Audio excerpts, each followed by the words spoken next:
Israel और Iran के बीच जो कुछ भी घटा वह केवल एक सैन्य संघर्ष नहीं बल्कि दशकों से दबे हुए उस संघर्ष की ज्वाला है जो आज विस्फोट बनकर सामने आया है। इजराइल ने ईरान पर एक शक्तिशाली और लक्ष्यबद्ध सैन्य हमला किया, लेकिन इसके पीछे की वजहें केवल आज की घटना से जुड़ी नहीं है, बल्कि यह एक लंबा और खतरनाक इतिहास है जिसमें ईरानी कट्टरपंथी शासन लगातार इजराइल के विनाश की बात करता रहा है। ईरानी शासन के नेता वर्षों से खुलेआम यह आह्वान करते आए हैं कि इजराइल को दुनिया के नक्शे से मिटा दिया जाना चाहिए। यह केवल बयानबाजी तक सीमित नहीं रहा, बल्कि इसके पीछे सुनियोजित तैयारियां और रणनीतिक कदम भी उठाए गए। इजराइल के अनुसार ईरान ने अपने इस घोषित लक्ष्य को प्राप्त करने के लिए सैन्य स्तर पर बड़े पैमाने पर निवेश और निर्माण किया। दुनिया की नजरों से छिपते हुए ईरानी शासन एक गुप्त और व्यापक परमाणु हथियार कार्यक्रम को बढ़ावा देता रहा। बातचीत और कूटनीतिक प्रयासों को सिर्फ एक आवरण की तरह इस्तेमाल किया गया ताकि असल इरादों को छिपाया जा सके।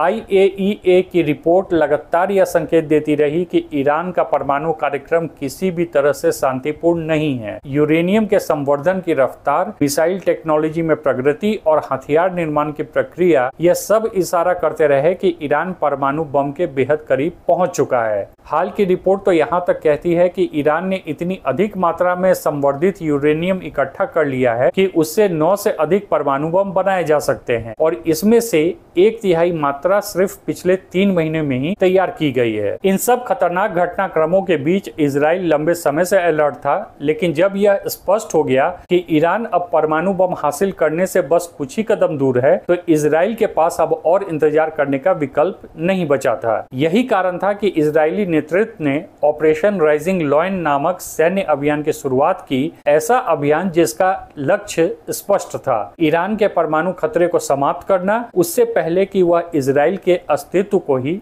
मिटा दे। इजरायली दूतावास की ओर से जारी बयान में यह कहा गया है कि यह हमला आत्मरक्षा में किया गया और यह निर्णय तत्काल लेना बेहद आवश्यक था। यह अब कोई सामान्य खतरा नहीं था, बल्कि ऐसा संकट था जो आने वाले कुछ ही पलों में विनाशकारी रूप ले सकता था। इजराइल ने इस अभियान के तहत केवल सैन्य ठिकानों और परमाणु प्रतिष्ठानों को निशाना बनाया। प्रधानमंत्री बेंजामिन नेतन्याहू ने यह साफ किया कि यह युद्ध ईरानी नागरिकों के खिलाफ नहीं, बल्कि उन कट्टरपंथी ताकतों के खिलाफ है जो इजराइल की सुरक्षा के लिए खतरा बन चुकी हैं। इस ऑपरेशन के दौरान हर संभव कोशिश की जा रही है कि आम नागरिकों को नुकसान न पहुंचे, लेकिन जब बात राष्ट्रीय अस्तित्व की है तो कोई भी कड़ा कदम उठाने में संकोच नहीं होगा। नेतन्याहू ने कहा कि यह ऑपरेशन तब तक जारी रहेगा जब तक ईरान का परमाणु खतरा पूरी तरह से समाप्त नहीं हो जाता।